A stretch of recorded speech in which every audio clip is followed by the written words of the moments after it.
Hello everyone, কেমন আছেন সবাই? আশা করি খুব ভালো আছেন। অনেকদিন পর আজকে একটা লং ব্লগে আপনাদেরকে স্বাগত জানাই। পান্তা ভাতের নিমন্ত্রণ খেতে সকাল সকাল বেরিয়ে পড়েছিলাম মা আর বোনের সাথে দিদার বাড়ির উদ্দেশ্যে।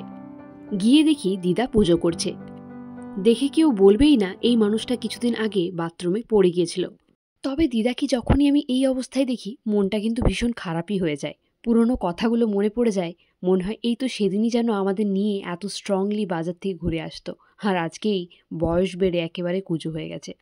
যাই হোক, এটাই হয়তো পৃথিবীর নিয়ম, তাই সবাইকে মেনে নিতেই হয়। তারপর দিয়ে দিল দিদা আমাদের প্রসাদ। ব্রেকফাস্ট করে যায়নি, তাই মা নিয়ে বসে গেছিল লুচি আর তরকারি। সেটাই আমাদেরকে খাইয়ে দিয়ে তারপর নিজেও খেয়ে নিয়েছিল। আচ্ছা, আপনাদের দিদা নিশ্চয়ই শুধুই ভালোবাসে? আমার দিদা কিন্তু বকে, ঝগড়া করে, আবার রাগায়ও। শুনুন। তোমার দুপুরে খাবারগুলো খেয়ে গেল।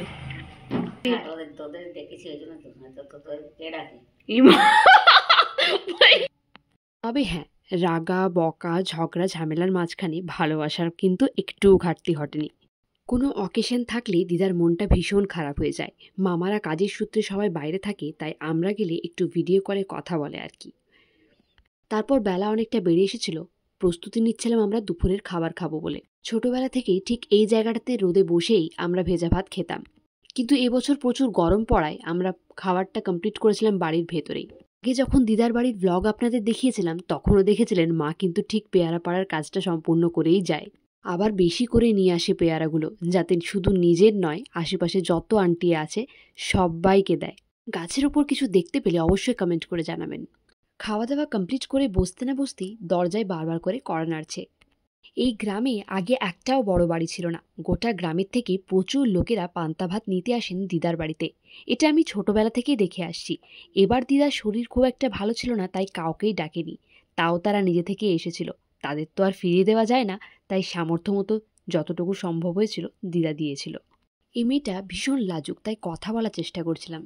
জামাটা সত্যি সুন্দর লাগছে। কে কিনে দিয়েছে? বাহ, খুব সুন্দর। তারপর একের পর এক মানুষ এসে নিয়ে যাচ্ছিলেন। সবকটা ভিডিও রেকর্ডিং আমার করা হয়নি। ওদিকে আমার ছোট মামা কুয়ো থেকে জল তুলে রাখছে, কারণ বাবা আসবে বলেছে। যতই আমাদের জন্য আয়োজন থাকুক না কেন, বাড়ির জামাইয়ের জন্য কিন্তু একটু স্পেশাল আয়োজনই থাকে। এই যে দেখুন না, যেমন বাবা খেতে বসেছে, আর একদিকে মা আর একদিকে দিদা দুজনে মিলে কন্টিনিউয়াসলি জিজ্ঞাসা করে যাচ্ছিল, আর কি দেব, এটা লাগবে না তো, ওটা করে দেবো, ওটা দিয়ে দেবো। কতটা আপ্যায়ন দেখতেই পাচ্ছেন আপনারা। সবাই বসে একটুখানি গল্প আড্ডা দিচ্ছিলাম কিনা, সে সময় এসে হাজির এক মাসি। এই মাসিটা আমাদের ছোট থেকেই আলতা পরাতো।